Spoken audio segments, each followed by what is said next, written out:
আসসালামু আলাইকুম ওয়া রাহমাতুল্লাহি ওয়া বারাকাতুহু। প্রিয় দর্শক, রূপসী বাংলার পর্দায় যারা আমাদেরকে দেখছেন, প্রিয় দর্শক, আপনাদেরকে ধন্যবাদ এবং মোবারকবাদ জানিয়ে আজকে আমরা রমজানুল মুবারকের গুরুত্বপূর্ণ বরকতময় রহমত মাগফিরাত নাজাতের এই গুরুত্বপূর্ণ দিনে আলোচনা শুরু করছি। সেটি হচ্ছে দান করা। কোন কোন সময় দান করবেন, কাকে দান করবেন, আর দান করার ব্যাপারে ইসলাম আমাদেরকে কি নির্দেশ দিয়েছেন। আসলে দান এটি অত্যন্ত গুরুত্বপূর্ণ। আপনার দানের মাধ্যমে একজন মানুষ জাহান্নামী জান্নাতি হয় এবং ইসলামের সূচনা লগ্ন থেকে ইসলামের ভিত্তিটা মূলত এসেছে দানের মধ্য দিয়ে। সুবহানাল্লাহ বিহামদিহি। ইসলামের কিছুই ছিল না। রাসূলুল্লাহ সাল্লাল্লাহু আলাইহি ওয়াসাল্লাম মক্কায় তশরিফ এনেছে। রসুলে আরবি সাল্লাল্লাহু আলাইহি ওয়াসাল্লাম এতিম ইসলামকে সাহাবায়ে কেরামের মধ্য থেকে তাদেরকে দিক নির্দেশনা দিয়ে দিয়ে ফাজাইল বর্ণনা করে সাহাবায়ে কেরামকে মুগ্ধ করেছেন, যার কারণে হযরতে ওসমানে যুন্নুরাইন তিনি ওসমান গনি হয়েছে। সুবহানাল্লাহ বিহামদিহি। ইসলামের জন্য অতুলনীয় দিয়েছেন আল্লাহ। হযরতে ওসমান যুন্নুরাইনকে অতুলনীয় দিয়েছেন। হযরতে সৈয়দুনা সিদ্দিক আকবর এমন দান করেছেন যিনি কিনা আপনার ঘরের সোলার সালি পর্যন্ত দিয়েছেন। সুবহানাল্লাহ বিহামদিহি। ইসলামে সাহাবায়ে কেরামের এই যে অতুলনীয় দান, সেটি আমাদেরকে একটি মেসেজ দেয় রমজানুল মুবারকে আমরা যাতে ডান হাত বাম হাত আমরা যাতে সর্বস্ব দিয়ে দান সৎকা করি, আমরা যাতে গরিব মানুষের পাশে দাঁড়াই, আমরা যাতে একজন মানুষকে সাহারি ইফতারের ব্যবস্থা করি। আল্লাহ তাআলা এত বেশি খুশি হন, যেটার ব্যাপারে সৈয়দনা ফারুকে আজম, যিনি কিনা ইসলামের দ্বিতীয় খলিফা ফারুক আজম রাদিয়াল্লাহু তাআলা বলেন, যিনি দান সৎকা করবে ফাকাত আহিয়াল ইসলাম, সে যেন ইসলামকে জিন্দা করেছে। সুবহানাল্লাহ বিহামদিহি। কোথায় ইসলাম, যেখানে শত শত লক্ষ লক্ষ সাহাবায়ে কেরাম নিজের জীবন দিয়ে ইসলামকে জিন্দা করেছেন। আর রসুল আরবি সাল্লাল্লাহু আলাইহি ওয়াসাল্লাম বলেন, যিনি ইসলামের জন্য সামান্যটুকু দান করবে সে যেন ফাকাত আহিয়াল ইসলাম, সে যেন ইসলামকে জিন্দা করেছে। সুবহানাল্লাহ বিহামদিহি। প্রিয় দর্শক, আমরা আপনাদেরকে আরো গভীরে নিতে চাই। ইসলামের তৃতীয় খলিফা, যার নাম হযরতে ওসমান যুন্নুরাইন রাদিয়াল্লাহু তাআলা, যিনি বলেন ফাকান্নামা শাহিদা গজওয়াতা বদরিন ওয়া হুনাইন, বদর এবং হুনাইনের যুদ্ধের মধ্যে যিনি শাহাদত বরণ করেছে ততটুকু সওয়াব আল্লাহ তাআলা দান করবেন যিনি ইসলামের জন্য দান করেছে, যিনি কিনা ভালো কাজের জন্য দান করবেন, যিনি কিনা ইসলামের কোরআনের নবীর জন্য দান করবেন। সুবহানাল্লাহ বিহামদিহি। দেখেন প্রিয় দর্শক, আরেকটু সামনে গেলে ইসলামের চতুর্থ খলিফা, যার নাম হায়দার কাররার, যাকে বলা হয় মুশকিল কুশা, যাকে বলা হয় বেলায়েতের সম্রাট, যার নসল দিয়ে এই দেশে বেলায়েত আমাদের পর্যন্ত এসেছে, এখনো পর্যন্ত জারি আছে। আওলাদে রসুল, আহলে বাইতে রসুল, সৈয়দনা মওলা আলী শের খুদা রাদিয়াল্লাহু তাআলা, যিনি কিনা ফতে খাইবার ছিলেন, খাইবরের যুদ্ধের পতাকা হযরতে মওলা আলী শের খুদার হাতে ফত ফত করে উড়ে এসেছে, যে হযরতে মওলা আলী শের খুদা 21শে রমজানুল মুবারকে শাহাদত বরণ করেছেন। সে মওলা আলী শের খুদা নামাজে অবস্থায় ছিল, নামাজ অবস্থায় এমনভাবে আঘাত করেছে মওলা আলী শের খুদা রাদিয়াল্লাহু তাআলা ওর পেট মুবারক থেকে নাড়ি বুড়ি বের হয়ে যাচ্ছে। হযরতে মওলা আলী শের খুদা বলেন, আমি তো আল্লাহর দিদারে ছিলাম, আমি তো আল্লাহর ইবাদতে ছিলাম, আমার নাড়ি বুড়ি বের হয়ে যাচ্ছে, সেটি আমার প্রশ্নই ছিল না, যে সেটি আমার ধ্যান ধারণাই ছিল না। আমার কি নাড়ি বুড়ি বের হয়ে যাচ্ছে না জান বের হয়ে যাচ্ছে, সেটি আমার ধারণাই ছিল না।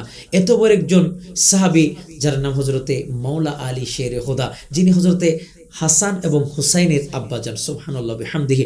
যিনি রাসূল করিম সাল্লাল্লাহু আলাইহি ওয়াসাল্লামের কন্যার স্বামী হযরতে মওলা আলী শের খুদা রাদিয়াল্লাহু তাআলা বলেন, যে দ্বীনের জন্য, ইসলামের জন্য, মিলাদের জন্য খরচ করবেন, মান আজ্জামা মৌলিদান নবী সাল্লাল্লাহু আলাইহি ওয়াসাল্লাম ওয়া কানা সাবাবান লিকিরাআতি লা ইয়াখরুজু মিনাদ দুনিয়া ইল্লা বিল ঈমান। সুবহানাল্লাহ বিহামদিহি। তাকে ঈমান ব্যতীত দুনিয়া থেকে পরকালের দেশে পাঠানো হবে না, তার সাথে ঈমান থাকবে। দুনিয়ার সমস্ত মানুষ যদি তার পেছনে লাগে, তাকে ঈমান হনন করতে চায়, কিন্তু তার থেকে কিঞ্চিত পরিমাণ ইমান হনন করতে পারবে না, ইমান তার সাথে যুক্ত থাকবে। সেই কাজ কি? সেটি হচ্ছে মিলাদুন নবী তথা দান সৎকা করা। রমজানুল মুবারকে পারেন দান সৎকা করেন, রহমতের দিনে পারেন দান সৎকা করেন, বরকতের দিনে, মাগফিরাতের দিনে, নাজাতের দিনে, লাইলাতুল কদরের দিনে ইতিকাফকারীকে আপনি দান করুন। রাসূলুল্লাহ সাল্লাল্লাহু আলাইহি ওয়াসাল্লামের সাহাবী সাইয়্যিদুনা মাওলা আলী শের খুদা রাদিয়াল্লাহু তাআলা বলেন, ওয়ায়াদখুলুল জান্নাতা বিগাইরি হিসাব, এমনভাবে জান্নাতে প্রবেশ করানো হবে বিগাইরি হিসাব, তার কোনো হিসাব নিকাশ থাকবে না, তার আমলের কোনো হিসাব থাকবে না, হিসাব ছাড়াই তাকে জান্নাতি করা হবে। সুবহানাল্লাহ বিহামদিহি। প্রিয় দর্শক, আমরা দান সৎকার ব্যাপারে কথা বলতে গিয়ে অনেক গভীর চলে গেছি। আসলে আমরা আপনাদেরকে বলে রাখি, আসলে দান সৎকা এটি অনেক গভীর একটি ব্যাপার। আমরা যদিও বা সময়ের ভিতরে আমাদেরকে শেষ করতে হবে, সে কারণে আমরা বেশি দূরে যাব না। তবে এটুক বলতে চাই, কোন দান উত্তম? ইসলামে অনেক কাজ আপনি করতে পারেন, কিন্তু দানের ভিতরে ওই দানটাই বেশি উত্তম যেটি করলে রাসূলুল্লাহ সাল্লাল্লাহু তাআলা আলাইহি ওয়াসাল্লাম আপনাকে জান্নাতের অবয়বানে দিয়েছেন। সেটি কোন দান জানেন? আপনার পরিবারের জন্য, আপনার ছেলে মেয়ে পরিবার পরিজনের জন্য যতটুকু না রাখলে নয়। প্রিয় দর্শক, বিত্তশালীদেরকে একটি মেসেজ আমরা দিতে চাই। রাসূলুল্লাহ সাল্লাল্লাহু আলাইহি সাল্লামের এই হাদিস থেকে যে আল্লাহর নবী বলেছেন যে স্বাবলম্বী হওয়ার পরে তার পরিবার পরিজনের জন্য যতটুকু না রাখলে নয় ততটুকু রেখে সে যেন দান সৎকা করে।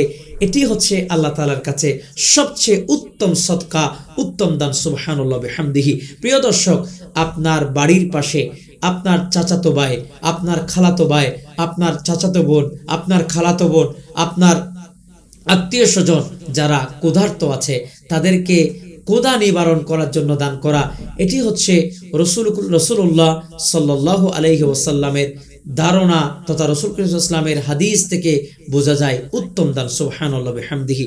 মানুষের ভিতরে মিল মোহাব্বত সৃষ্টি করে দেওয়া, এক ভাই অপর ভাইয়ের ভিতরে অমিল দেখা গিয়েছে, আপনি তাদের ভিতরে মিল বন্ধন করে দেবেন, এটি হচ্ছে ইসলামের সবচেয়ে উত্তম দান। দেখেন, আমরা মনে করি দান করা কেন জানি একটা পকেট থেকে টাকা দিলেই দান হয়ে যায়। না, দান অনেক ধরনের আছে।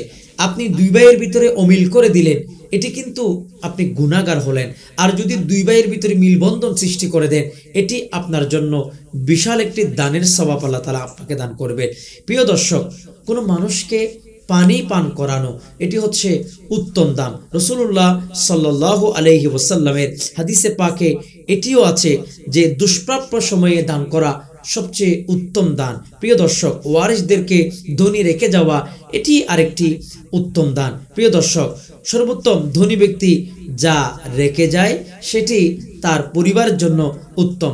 সর্বোত্তম দান হলো রমজানুল মুবারকে দান করা। প্রিয় দর্শক, যেটির জন্য আমরা অনেক গভীরে চলে গিয়েছিলাম, সেটি হচ্ছে রমজানুল মুবারকের দান সবচেয়ে অন্যান্য মাসের তুলনায় বেশি, কারণ এই মাসে একটি ফরজ আদায় করলে 70টি ফরজ আদায়ের সওয়াব, এই মাসে একটি নফল আদায় করলে ফরজ নামাজের সওয়াব। তাহলে প্রিয় দর্শক, কেনই বা আমরা দেরি করছি? দান এবং সদকা এ রমজানুল মুবারকে আপনার দান দক্ষিণার হাতকে বাড়িয়ে দিন, আপনার পাশে হত দরিদ্র মানুষদের পাশে দাঁড়ান। এটি হবে রাসূলুল্লাহ সাল্লাল্লাহু আলাইহি ওয়াসাল্লামের কোরআন, হাদিস এবং বিশেষ করে আল্লাহ তাআলার বাণী কোরআনের নির্দেশ। প্রিয় দর্শক, চলুন আমরা বেশি বেশি দান সৎকা করি। রমজানুল মুবারকে আমরা যদি দান সৎকা করতে পারি, আল্লাহ তাআলা আপনার বিপদকে দূরীভূত করে দেবে।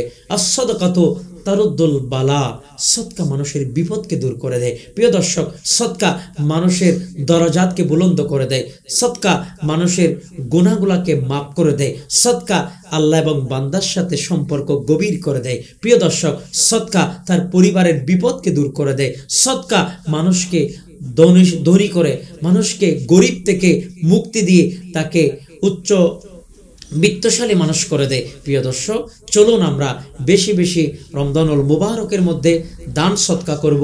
এটি রাসূলুল্লাহ সাল্লাল্লাহু আলাইহি ওয়াসাল্লামের হাদিস এবং হাদিসের নির্দেশ। আল্লাহ তাআলা আমাদেরকে বেশি বেশি তৌফিক দান করুক। আসসালামু আলাইকুম ওয়া রাহমাতুল্লাহি ওয়া বারাকাতুহু।